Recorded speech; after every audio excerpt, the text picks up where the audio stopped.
watching NBC5 Today. A path of damage from North Fort Worth to East Texas. Texas thunder truck captured the tornado just as it hit Canton. We heard the building just pull away from itself. Something I have never been through. One survivor says the massive storm made the house come alive.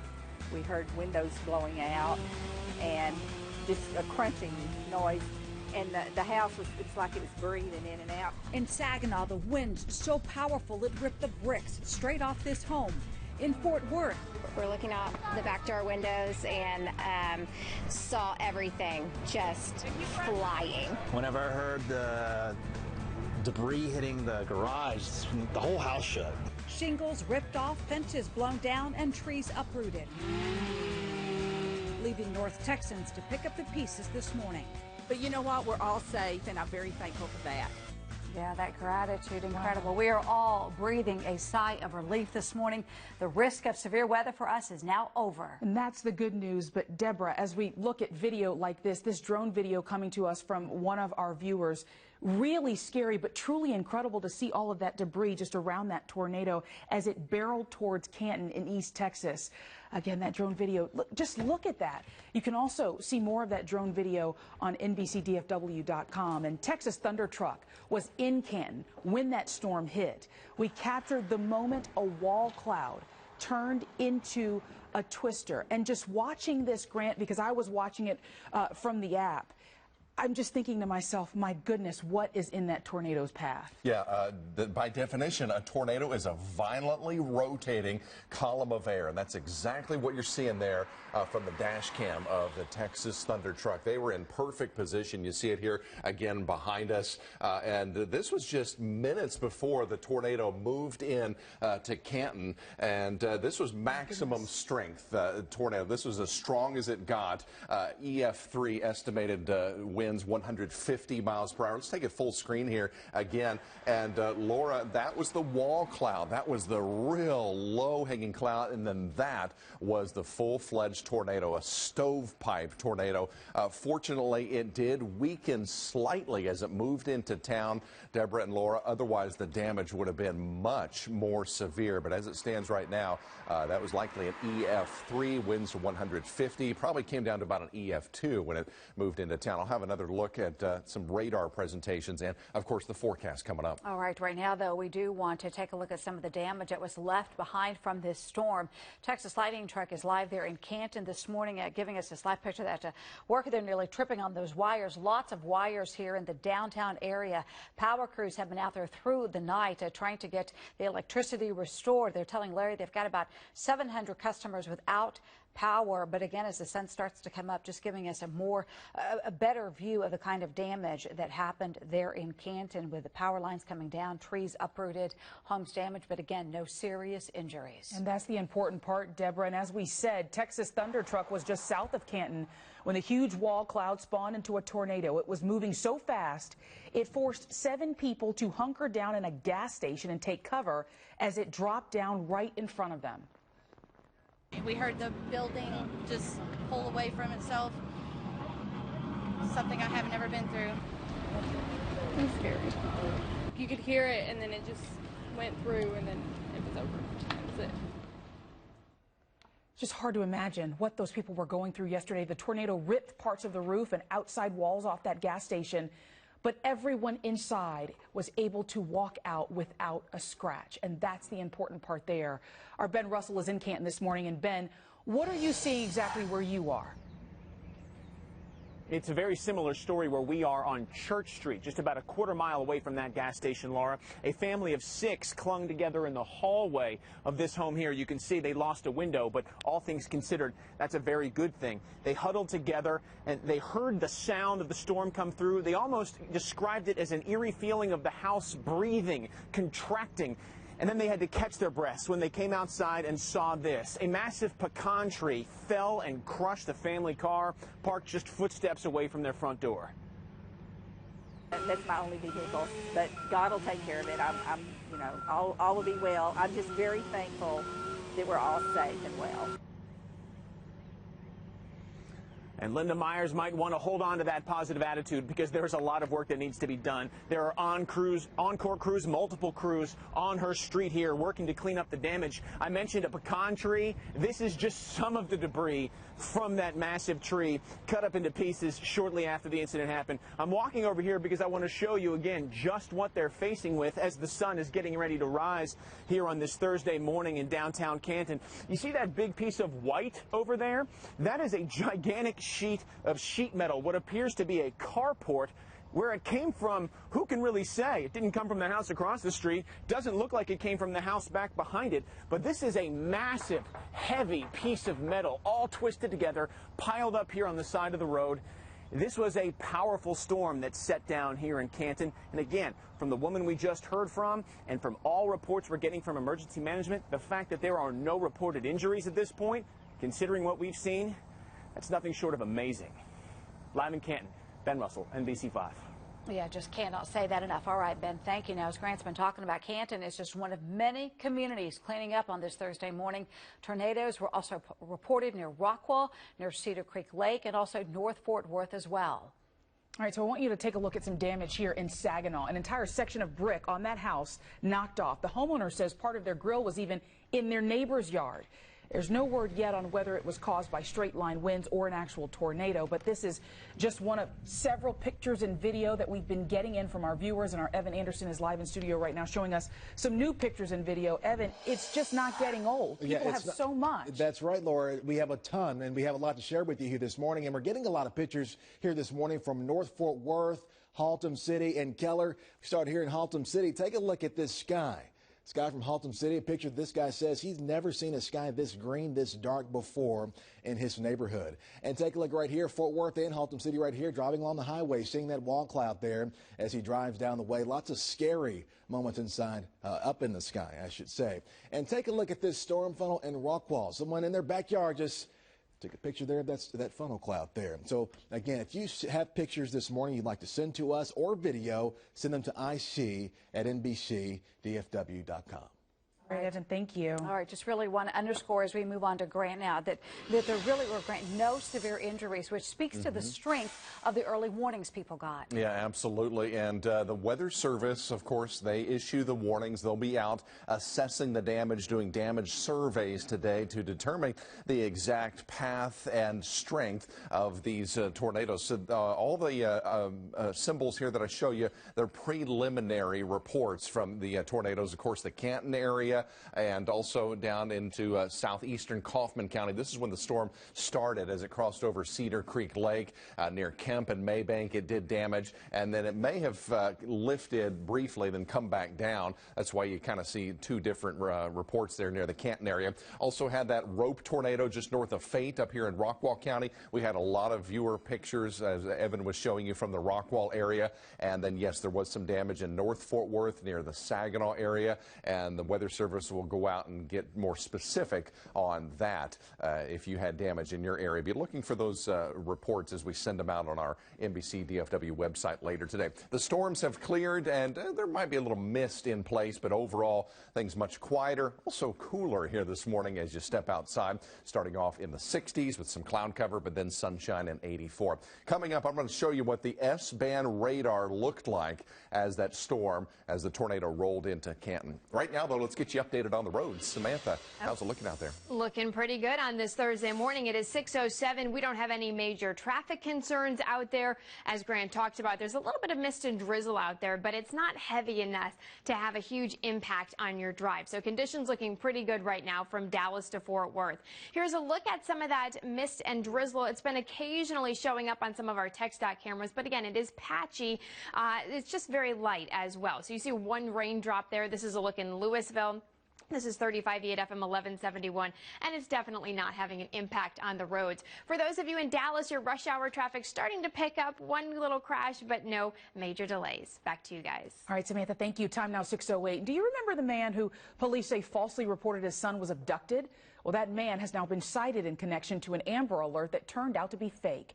Police say the father told officers his 4-year-old boy was inside of a car that was stolen on Sunday, but it turns out that boy was never in the car. Courtney Gilmore is live in Dallas this morning with the new information we're getting in. Good morning, Courtney. Good morning to you, Laura. Dallas police officers, they met with prosecutors and decided to issue a Class C citation to that child's father. Now, that false report triggered a citywide search, and it also included dozens of police officers, DPS, a police helicopter, and authorities calling on the public to find that stolen car and that 4-year-old child. Police eventually found the father's car in southeast Dallas, but the little boy was not inside. According to investigators, the dad's story wasn't adding up. They say that the child's father, Fermin Fuentes, lied about his son's disappearance and the child's mother being in Mexico. It turns out the child was with his mom the entire time. Now, that Class C misdemeanor citation, it is issued up to a $500 fine. We're now reporting live in Dallas. Courtney Gilmore, NBC 5. Courtney, thank you. And Dallas police have not said what prompted Fuentes to actually make that false report. 10 past 6 now. Danger on top of the world's highest peak. Hundreds of climbers are attempting to get to the top of Mount Everest. The new requirements Nepal is now considering for those explorers. And how about these cool conditions that have blown into town? Feels pretty nice out there with temperatures in the 60s. We'll talk about where we go from here, and also a radar presentation on the S-band radar of the Canton tornado as it moved in. You got to see it coming up. All right, and Deborah, what do you call those? Cold. That's a good way to put it. Hey, a lot of people on the internet are divided on what to call these. It's just one thing that's trending. We've got that in your rundown coming up.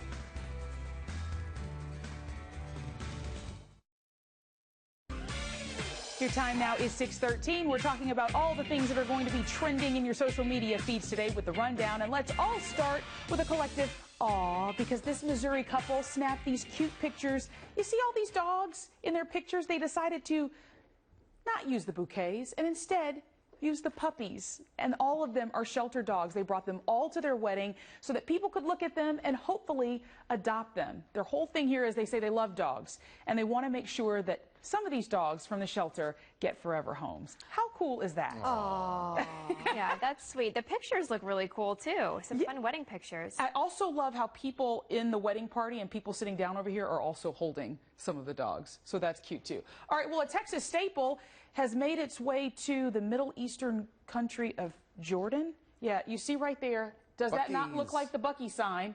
Yeah, So there's a writer over in Jordan right now, and he's been to Texas, and as he says, fellow Texan, so he's lived in Texas for a little bit, and he says, hey, that sign looks kind of familiar. And he says, I have so many questions, and so many of us do too. So the Houston Chronicle actually called Buc-ee's and said, hey, you guys doing this over in the Middle East? Buc-ee's has not returned their phone call just yet.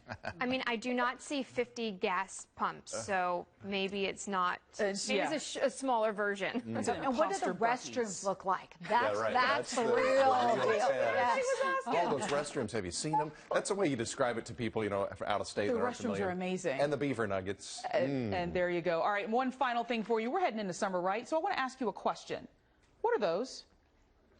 Real question. Icy pops? I call them ices as well. You okay? I call it freezer pops. They're messy when you give them to a toddler. Does anybody call them though Zuper Dupers?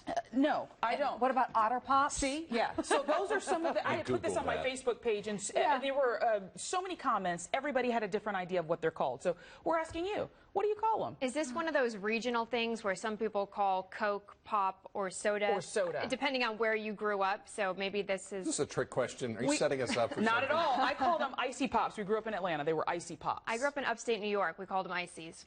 So there you go. Oh, freezer pops. I just know wherever you are, it's like the best treat on a hot summer day. Amen to that. Beware the brain freeze, though. And there's your rundown for today. All right.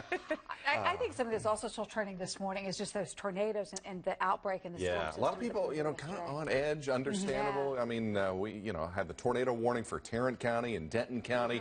Fortunately, we didn't hear of any touchdowns up in Denton County, but, you know, still remains to be seen some of the damage coming out of Fort Worth and the Saginaw area, and then the worst of it down there in Van Zandt County. What made it, and Kaufman County, what made it so concerning is on radar, we were seeing what we call a debris ball. And that's today's weather term, debris ball. And that is, it's basically what it implies there. A ball of debris that shows up on the radar from the tornado. And this was the S-band radar presentation yesterday between 3 and 6 p.m. And you see that hook right there that indicates the swirling winds from the tornado. And if you look closely as it came out of Kaufman County, cross 175, crossing Cedar Creek Lake there, as it comes through one more time, I'll show you that little ball of debris right there. And that indicates that there is damage being done.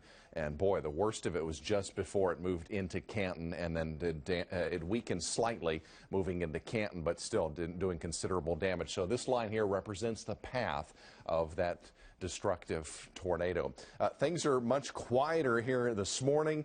We do have some clouds still lingering here over Fort Worth, and they may squeeze out a little bit of mist, but I don't think you're going to need the umbrella. Humidity still fairly high, but how about a refreshing 66 degrees thanks to the cold front that blew through overnight. Even cooler farther north toward Gainesville, Bowie, Decatur, even out toward Weatherford, low 60s. You might want a light jacket. Meanwhile, Dallas is 69, and notice the milder, more humid air down to Athens, Corsicana, and Palestine. You're holding around 70. Still not bad, though. Some morning clouds, maybe a little fog or light mist. Won't last long, though. Sunshine 84 later today.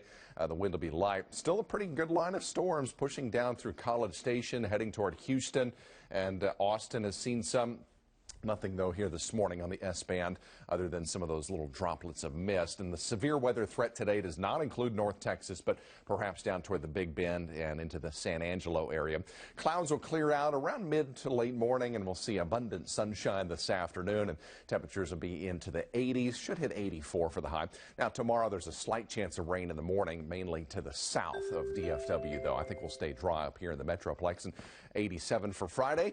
And as we head into the weekend, slight chance for a couple isolated thunderstorms. They'll be hit and miss, though, so not a washout, far from that. All right, let's get another traffic update. Samantha, what are you seeing out there? Okay, we're still doing okay. 6:18 on this Thursday morning, and we've got a little bit of rush hour traffic starting to pick up in parts of Dallas County, but other than that, conditions looking pretty good across DFW. Let me show you one of our tech stock cameras right now, because again, 635 LBJ is kind of the newest spot where we're starting to see those rush hour delays filter in. And here's a look in North Dallas. This is 635 at Preston, and again, in both directions, we're starting to see that volume picking up, but it's not terrible just yet. Folks are still able to get through without any major issues. So doing okay on the roads, trains looking okay as well. Everything running on schedule. Back to you guys. All right, Samantha, thank you. Time now 6:19. It is a fact that trying to summit Mount Everest is a dangerous undertaking. We know that. But as of late, there are growing concerns about the safety on the world's highest peak, as 11 people have already died this season. Yeah, so the government there in Nepal is now considering imposing new regulations on climbers. Among those regulations would be health checks, also qualification standards for climbers.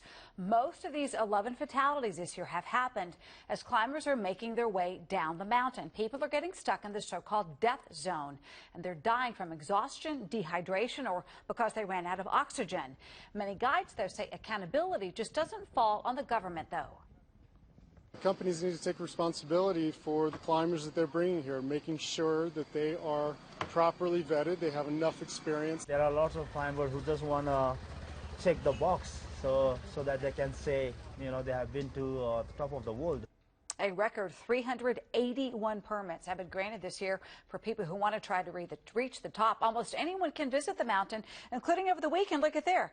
This is actress Mandy Moore putting this up on Instagram, or saying that she had reached base camp. Which you see that and you think, oh, well, I might be able to do that. Yeah, exactly. It makes it look like fun.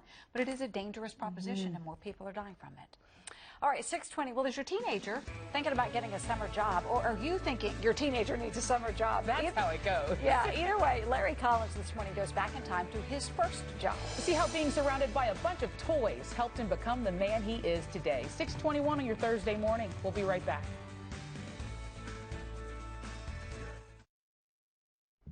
And welcome back, everybody. 6:24 is your time. School is out for summer, so it's time to get a job. Oh. That part of it, yeah. Summer jobs are a rite of passage for teenagers around North Texas, making memories we hope that'll last a lifetime. Okay, so all week long, the NBC 5 Today crew has been going back to our roots, revisiting our first jobs. But our Larry Collins shows us why his first job is truly unforgettable. Look, I have been in news for a long time, but it wasn't my first job. My first job was more, we'll say, child's play. It was actually more of a Toy Story. Okay, not like this one. Imagine, Louisiana, 1995. I was a junior in high school. Hey, Larry, can you restock the balls? Yeah. All right, Jeremy, I am on it, working in a toy store. Truthfully, it wasn't this toy store. It was actually at the now defunct KB Toys. Remember those? This store is much cooler. We are at Toys Unique, and it's the oldest family-owned toy store in Dallas. And boy, did they put me to work, but in the best possible way. And here's the best part of the entire job. We were required to play with all the toys. What better way to get all the kids excited? Absolutely. We have so many demo toys out here to show people how they work and get kids to play with them. So I know how every toy in the store works. This is actually Kara's first job. And we just want to have fun.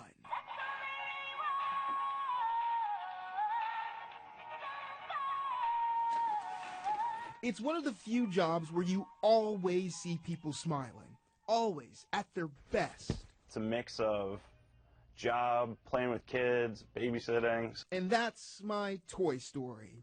What a walk down memory lane through the toy aisle in Dallas. Larry Collins, NBC 5.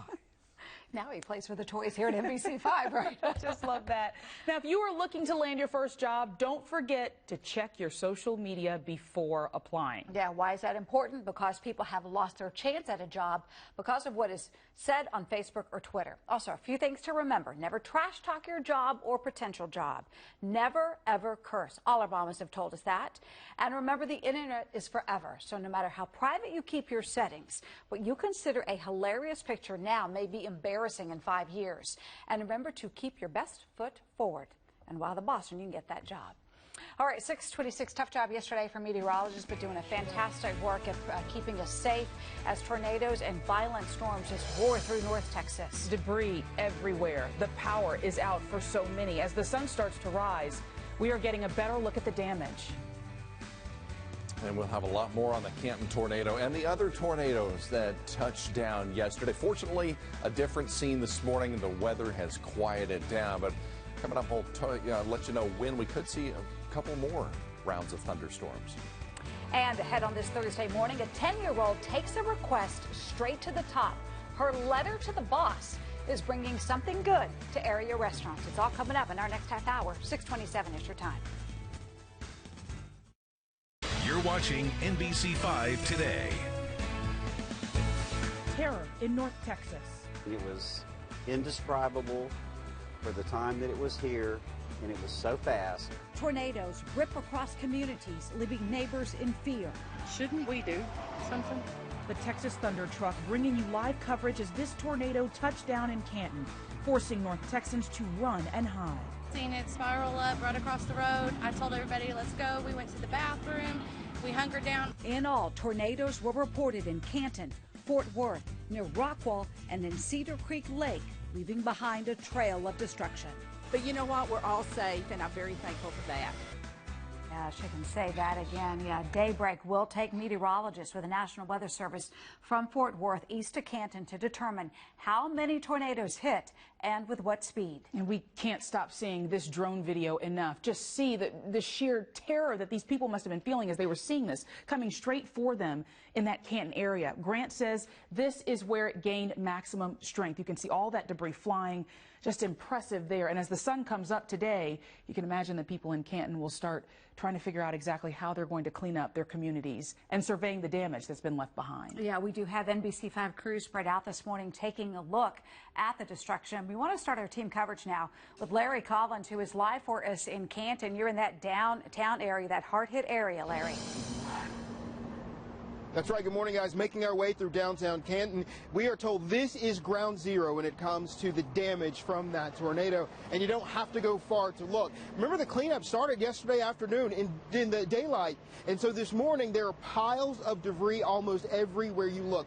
This awning is from about a block or so away at a gas station, and you see the power crews here, the Encore crews working very hard. 3 bucket trucks now on 1 light pole. We're told they put up about 5 or 6 of those electricity poles in this area alone. What I'm told is this was the worst place to have a possible tornado hit when it comes to electricity issues, and this is where it hit. Right now, about 700 customers without electricity, but here's the thing you got to keep in mind. They say once they get this area done, it is going to be a massive influx of folks getting power. Again, we have these piles of debris everywhere. Like an old air conditioner here, with no idea where that came from. They are still trying to work out ways to pick up all this debris. They say this could be fixed in this area in about 3 hours from now. But everywhere you look, and I had to reach out to show you this, there are the signs of hopefully a little peace as they start to clean up right now. But the fact that I'm able to hold this street sign in my hand shows just how far they actually have to go. We're live in Canton this morning. Larry Collins, NBC 5. Yeah, but they're going to do it together. That's how Canton reacts to this. All right, Larry, thank you. We want to move from that area downtown into a neighborhood in Canton. This just a few blocks from where Larry is. And that car you see there, yeah, and look at the tree below it. That tree smashed on top of that car and simply crushed it when these tornado was moving through Canton yesterday. But again, we've talked to one of the women out there, a woman who tells us her name is Aunt Linda. And Aunt Linda is the one who said, hey, we're just grateful. Nobody was hurt. We are all alive. And there is a lot of gratitude. All these things can be repaired, but they're not having to deal with people in hospitals or worse injuries. Now, Texas Thunder Truck was in Canton as this shelf cloud we see there transformed into a tornado. Grant is here now to give us a better idea, Grant, of what we're seeing and what's going on with Well, this. it's just incredible footage there from the Texas Thunder Truck. I mean, that is where this tornado gained maximum strength right there. I'm estimating that the winds were close to 150, maybe 160 miles per hour, EF3 most likely, and that was just minutes before it moved into Canton. It did weaken slightly, so that's good news, or the damage could have been a lot more severe. And by the way, footage like this is very difficult, challenging to get. You have to be in the right position. You really have to know what you're doing, stay at a safe distance, and Scott Gordon did that in the Thunder Truck. I was in the Lightning Truck yesterday, tracking the storms across Tarrant County and also down into Kaufman County as well. You see how the tornado kind of weakens there slightly. Now, when the Weather Service goes out and does their survey later today, they're looking at damage only to determine how strong the tornado was. You can definitely kind of estimate it from just looking at it, but it's strictly the damage that they base the strength on. And coming up, I'm going to have a look at the other tornado reports that elsewhere that occurred. Yeah, so just curious, did it weaken when it crossed the road? Which road? I think it crossed Highway 19, I think is what I was hearing in the report Yeah, it weakened slightly as it crossed 19. When it did. Okay. All right. Thank you so much, Grant. And as Grant was just talking about that Kaufman tornado, the possible tornado there in Kaufman County, I want you to take a look at the damage in Kemp. You can see the roof of this house completely sheared off, all that debris there to the side of the home, and trees uprooted. This happened near Cedar Creek Lake. It is not clear exactly how many homes were damaged there, but police had to block off several streets out of fear of looters. The Kaufman County Emergency Management Agency says one person was hurt. Multiple homes have been damaged. Oh, it was fast, and it was indescribable in the fact that you knew exactly what it was. I mean, the wind started doing crazy things, and stuff started flying around, and so got off the back porch and went into the closet for the first time in my 64 years. Wow. And neighbors say they are just thankful that this was not worse. They will be back out this morning to get a better look at the damage now that the sun is starting to rise. And there are reports of other tornadoes in North Texas. This funnel cloud was spotted in North Rockwall yesterday evening. We have not confirmed, though, if it touched down. Deborah? Yeah, that'll be another area that the National Weather Service checks out. Now, before the storms move east, they left a trail of damage in the North Fort Worth Alliance area with shingles ripped off roofs, homes damaged, and debris scattered. Tim Siesko is back in that neighborhood this morning, continuing our team coverage. Tim, sunrise is here. What are you seeing out there? Hey, good morning to you, Deborah. We're in a big neighborhood not far from I-35W and Heritage Trace Parkway. The good news, the silver lining, if you want to call it that, the damage in this area, not widespread, but on streets like this that took a direct hit from the storm, this is what you find. Entire sections of fencing blown over, in some cases completely missing. Now, the folks who live in this neighborhood say storms were so intense Wednesday evening they could actually feel their houses shaking when they came outside to check out the aftermath. Well, this is what they found. Like you said, shingles missing from roofs, even a few holes in some houses. Also, a lot of downed trees and debris. A messy situation by any standards. But they say one thing that was really encouraging. Neighbors from other parts of this development, blocks away, immediately showed up with tools and started helping residents here clean up. And they say that's really helped them put everything into perspective. It's just a house. It's all. That's why we carry insurance, so that we can replace it. It's just money. Now, it's still not clear this morning whether this was all the doing of a weak tornado or simply really powerful winds. Like you heard Grant say, that's something the National Weather Service will be out here trying to determine when they do send a crew out here later this morning. I'll send it back to you. All right, Tim, thanks for that update. And as people are waking up this morning, they continue to send us their videos and pictures of what they were seeing during those storms yesterday. Our Evan Anderson is in studio right now to show us more of those. Evan? Yeah, and Laura, the pictures and video we're getting this morning are just incredible, from North Fort Worth to Keller to Haltom City. And look at this picture from Azle right now. Take a look at that. That is just incredible video there of that tornado there. And that's the kind of pictures we're getting here this morning. Picture here right now, Saginaw, Creekwood storm damage here. Let's see, get a better picture of that too. That trampoline just right over the fence right there, just completely destroyed there in that backyard. Another picture here of some damage where kind of the area where Tim Sieska was in Northwest Fort Worth. People seeing this, cracked trees, damaged roofs, shingles off their roofs there. Again, we're continuing to get these videos here this morning. If you have videos and you want to send us videos or pictures, send them to us at IC and NBC, DFW.com. Laura, Deborah, back to you. All right, Evan, thank you. All right, 6:38 is your time. I'm back over here with Grant now in the Weather Expert Center. Take another look at this tornado. You were talking. The first images that we saw of the tornado barreling towards Canton were the ones from the Texas Thunder Truck. Right. But drone cameras, Grant, are just giving us much different images. And you know, with now the drone era, I guess it's just raising the bar here. Some of these incredible images, and this is from Brandon Clement from Lone Star Media, and you see just the power of that tornado there. That was at its maximum strength, and you can see how it weakens slightly, but then it comes back down. By definition, a tornado is a violently rotating column of air. There it weakens a little bit. You can clearly see that, but goodness sakes, I am estimating that the Weather Service is going to classify that as an EF3, so we'll see later today when they do their survey, and that would put the winds 150 or 60. Let's check out the Texas Sky Ranger, another aerial here, and they are trying to make their way down into the Kemp, Maybank area and also head over to Canton, but these low clouds are not cooperating. The Sky Ranger cannot fly into the low clouds, so it's reducing visibility. Hopefully conditions will improve and they'll get us some aerials of some of the damage. But these were the reports. A couple reported in the Canton area, of course, and also Kemp and Maybank. And I think this one here was the storm lifted and it came back down.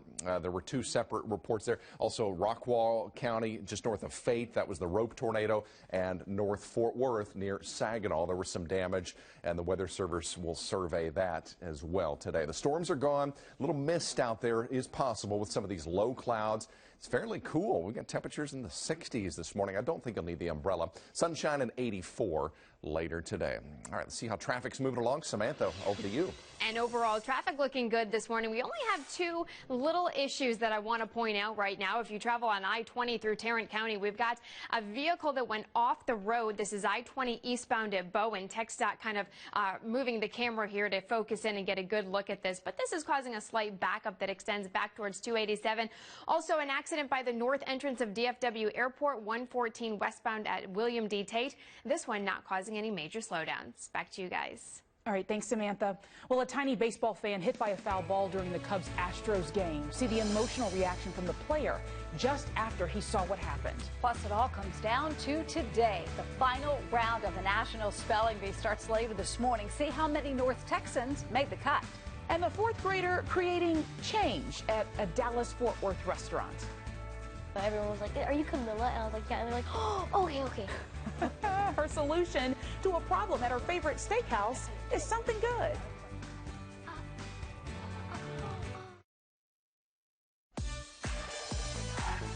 Time now, 6:44 on your Thursday morning. You know, the next time you're at a Saltgrass Steakhouse in Dallas-Fort Worth, check out the kids' menu. The food's the same. The difference here, the games on the back that keep the kids entertained. Yeah, and it was a kid who made this change happen. So this morning, we wake up to something good with the story of a little girl in Dallas and her letter to the boss. Of all of them, which challenges you the most? Word search. Camilla Yee loves to test her brain power. Do you know where all of them are already? Not all of them. She designed the word search and all the games in front of her. It was her answer to a couple of things she observed at her favorite restaurant, Saltgrass Steakhouse. Number one, she memorized all the games on the kids' menu. Number two, people on their phones. You wouldn't really think about being on your phone. You wouldn't really imagine that. You would imagine talking with your family, laughing, playing around, eating delicious food. Her solution, new games on the back of the menu and a letter to the owner of the 18 Saltgrass restaurants in Dallas-Fort Worth. Dear Mr. Fertitta, my name is Camilla Yee and I am 10 years old. We think that we've eaten there over 200 times or more the past few years. I'm writing this to you to consider changing the games on your kids' menu so I can have a new challenge. Your message was heard loud and clear. Last week, Saltgrass unveiled a new menu with Camilla's 3 new, more challenging games on the back, with all the credit going to the 10-year-old creator. Mom, can you read it for me? It says, games designed by Camilla Yee, 10, from Dallas, Texas. And in Camilla's favorite challenge, a bonus word. With my name, Will. And do you know, is your name always in the same spot in every menu? Okay. Okay, there it is. Her voice was heard, and that was kind of the next step is, you know, what can we do? We love the fact that she put together a solution to something she thought could be improved upon, and that's something all of us could learn from. Sure is. Camilla tells me she's perfectly comfortable with her newfound fame, and she credits these dinner conversations that she's had with family and friends with helping her better communicate and engage with others and keep her from being so shy. Not that she is. All right, reach out when you see something good. Connect with us by using the hashtag something good, or send the story and the pictures to us at IC@NBCDFW and wake up to something good. And she suggests if you're going, do the fried mushrooms and the kids' sirloin with extra steak butter. Well, she knows that place well. Oh my gosh, she does. Yeah, she does. That's an awesome story. Ladies, we're hearing a lot of feedback from viewers, you know, who are watching our coverage online on the website and, of course, on air. And, you know, specifically a lot of high praise for Rick Mitchell and David Finfrock for staying calm, clear-headed. Unlike myself, when I get so ramped up and excited out there in the field. Yeah, it was a long day. Samantha, you put in It was. And, you know, I really feel for the folks in Canton because I heard, you know, a quote from somebody saying that they had to take cover twice yesterday because we had one storm that we were concerned about come through at about 3:30, and then obviously the big tornado later that evening. So rough day for folks out there. Yeah, for sure. And let's check out here the scale here, the tornado strength scale.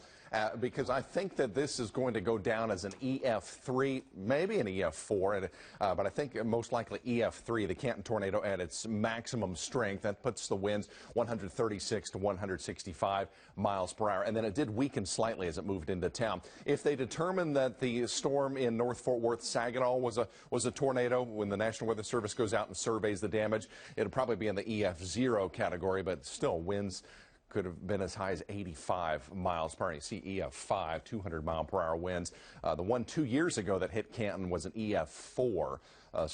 Yeah, almost 2 years, almost to the day for the folks in Canton. The view at DFW is cloudy. We've got some high moisture, high humidity. Temperatures a cool 66. And as you look at the numbers here, it's kind of refreshing. Low 60s up toward Decatur and Bowie, over toward Gainesville. Still some 70s down toward Athens and Corsicana as the kids head out to the last day or two of school here. This morning we're looking at mostly cloudy start. There could be a little mist, but nothing heavy.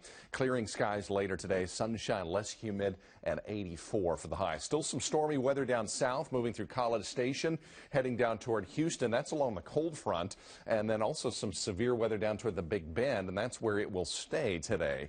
So our skies will be clearing out. Again, might have a couple little droplets of mist, but that's about it. Here's what the S-band radar looked like yesterday, showing that hook echo right there. There's your tornado as it moves into Canton. Let me plot the path here, and I'll overlay that. This was the track that it took as it crossed Cedar Creek Lake, did damage between Kemp and Maybank, and then strengthened as it headed right into Canton. So it was a busy day. It was a team effort, the whole team. Of course, Brian James and Keisha Burns were part of that as well. Fortunately, no severe weather here today. It'll be down south. Futurecast shows those clouds clearing. Here comes some sunshine. It's going to be a nice afternoon. Extended forecast shows a slight chance of rain to the south tomorrow. That would mainly be in the morning. I don't think we'll see it up here in DFW. Partly sunny and 87 for your Friday. Slight chance for a few spotty storms over the weekend, but they will be isolated, so hit or miss. Most of us probably won't see much, I don't think, over the weekend. Hey, it's baseball time again. Rangers and the Royals this evening. Nice evening at the ballpark if you're heading out there. All right, Samantha, over to you. Okay, and traffic looking pretty good this morning. We've got 2 issues out there, but they're not causing significant backups. And then, of course, we have our rush hour delay starting to filter into downtown Dallas. But here's a look at one of our problem spots. This is right by the north entrance of DFW Airport. This is 114 at William D. Tate. It's in the westbound direction in this accident involving an 18-wheeler. But again, not a huge impact if you are trying to get to the airport. For those of you in Arlington, I-20 at Bowen, in the eastbound direction, we have a car that just went off the highway, and this is causing a slight delay back to 287. Rest of the area looking good. Back to you guys. Okay, thank you so much, Samantha. 10 till 7 now. A scary scene as the Houston Astros hosted the Chicago Cubs last night. A foul ball hit a little girl in the stands. We're not going to show you that moment, but we do want to show you how Chicago Cubs batter Albert Almora reacted when he realized what happened. Major League Baseball does as much as they can to get those nettings down the line, but that was a line drive, hard hit off the bat of Albert Almora Jr. It took Almora just several minutes to compose himself after he realized he hit that little girl. He says his eyes were right on her when it happened. The Astros released a statement last night saying the fan was taken to the hospital but did not disclose any further details. After baseball, you heard the announcers are talking about safety at MLB games. Several fans were hurt by foul balls back in 2017, so the league expanded the protective netting around the dugouts in hopes of better protecting fans. So happening today, we'll get an update on the new home for the Texas Rangers. The team and Choctaw Casinos and Resorts are expected to detail a major partnership agreement for Globe Life Field. We'll also get an update on the construction on the new ballpark. Globe Life Field will open in March, just in time for the 2020 season. Now to a different kind of competition. The final round of the National Spelling Bee happens later this morning. 600 competitors tried out. 50 advanced to the final round today. 9 are from Texas. 5 of them are from North Texas. That final round of the Spelling Bee starts at 9 o'clock this morning. And listen, you have the chance to meet the winner of The Voice. Malin Jarman will be back in her hometown of Frisco today to meet the fans. She will also be presented the Frisco Arts Voice Award from the Frisco Association of the Arts for her outstanding accomplishments. It starts at 5 o'clock at Hall Office Park in Frisco. There may be some gridlock there in Frisco around that time. Absolutely. I want to meet Malin. Yeah. That is awesome.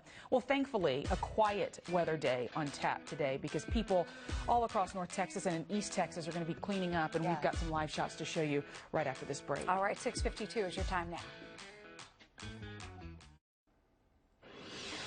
Your time now is 6:55 on this Thursday morning. Here are the stories you need to know before you go. Yeah, the National Weather Service will be out and about this morning to survey the damage from the storms yesterday, determining whether there were twisters or straight line winds and the strength of them. What we see here is drone video of the tornado in Canton from Brandon Clement.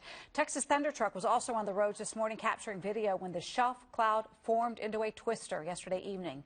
The good news we can tell you this morning, still the word is no serious injuries with the storms, but there was a lot of property damage. And Deborah, speaking of Canton, here's a look from the ground of the damage there. You can see toppled signs, debris over outside of our camera shot. But what you're really looking at there are those crews trying to restore power to hundreds of people who still don't have power this morning after that powerful storm. And before the storms rolled east, they did cause some damage in Fort Worth in the Alliance area, kind of right by there by 35W and Heritage Trace. The scene there live is just one house where the fence was blown down, but driving through that neighborhood, you'll see roofs damage, trees down, branches down, and of course, fences down as well.